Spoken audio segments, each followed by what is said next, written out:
In mythology, religion or history, we see lots of sacred marriages among royals. Since royals regard themselves in a higher status, they are okay to marry their sisters, mothers rather than mundane ordinary people. Most famous marriages of this type are Abraham, Akhenaten, Moses, Abraham's father, Enki. Egypt. Pharaohs married often for strategic reasons. They selected wives to interbreed with and to regenerate their royal bloodlines with diverse but recognized original strains from pure Mesopotamian dragon dynasties. This thereby perpetuated the patrilineal descent of the pharaohs, while heightening the matriarchal bloodlines in the subsequent generations. Pharaohs commonly married their half-sisters born of different mothers to progress the dynastic lines. Pharaonic dynasties, although kingships generally reigned through patrilineal descent, dragons ravens, conversely perpetuated their dynasties through female matriarchy, Fairies owls. Daughters of dragon kings with pure matriarchal dragon blood were wedded to kings to propagate new fairy dynasties. For these reasons, matriarchal bloodlines descending from Mary Magdalene, Scota, Temar, Miriam, Bashemath, Lilith, and Isis, Gaea have been meticulously documented through the millennia by dedicated chronologists. Sarah is the matriarchal dragon queen known as the palm tree. The Ethiopian chronicle Natsum al-Jawahir cites Terah, father to Abraham, as husband both to Towait, the mother of Sarah, and Yornu, the mother of Abraham.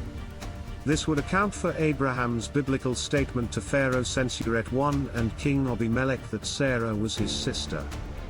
Sarah and Abraham had the same father but separate mothers and were then half-brother and sister to each other, in the same tradition that pharaohs married their half-sisters.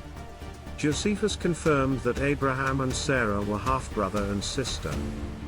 Towait was recorded as the former wife of Pharaoh Amenemhet I, meaning Towait was wife to both Terah and Pharaoh.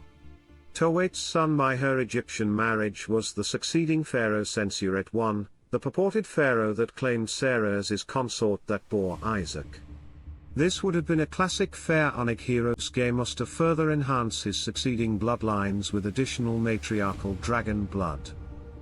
Sarah received her alleged matriarchal dragon bloodline from the Egyptian dragon court, descending from Ham and Nimrod, by her mother Towait, the Egyptian wife of Amenemhet I, explaining the palm tree allegory of the dragon matriarchy concerning Sarah and Temar. Sarah seemingly was the preordained inheritor of the arcane Mother Earth palm tree dragon queen titles. Sarah's name was actually a Canaanite Hamitic word meaning queen or prince. In summary, Sarah and her mother had their children through Egyptian pharaohs, which have royal Atlantean bloodlines like Phoenicians. Or this is the debate between Semitics and Atlanteans, who do these holy children belong to? Moses Miriam. In Gnostics' law, Miriam was sister to Tutankhamun, but this person was likely another Egyptian other than Miriam, a person who also went to Sinai and who was acknowledged to be Tutankhamun's sister.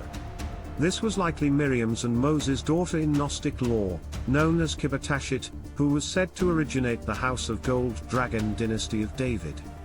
It was through Miriam and Moses, by their alleged daughter Kibatashit, that the alleged dragon bloodline passed down through the generations to David.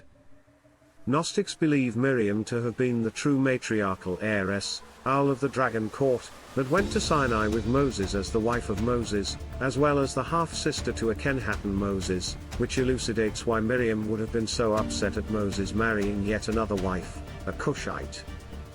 The reason royals are doing sacred marriage, Hieros Gamos, is because gods are also making Hieros Gamos.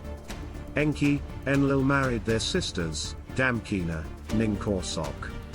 Here mythologies are a bit mixed with multiple names given for these relations. But since this is prototype of Cain Abel, Enki and Enlil also had to fight which sister to marry. In another version, Enki and Enlil had a Jacob kind of problem.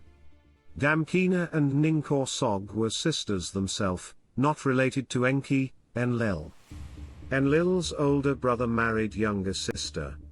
So Enki, being the younger brother, claimed he must have birthright, because he married with an older sister. Lastly, let's quote from St. Paul. 1 Corinthians 9:5, "Have we not the right to lead about a sister wife, as the other apostles, and the brothers of the Lord, and Cephas?"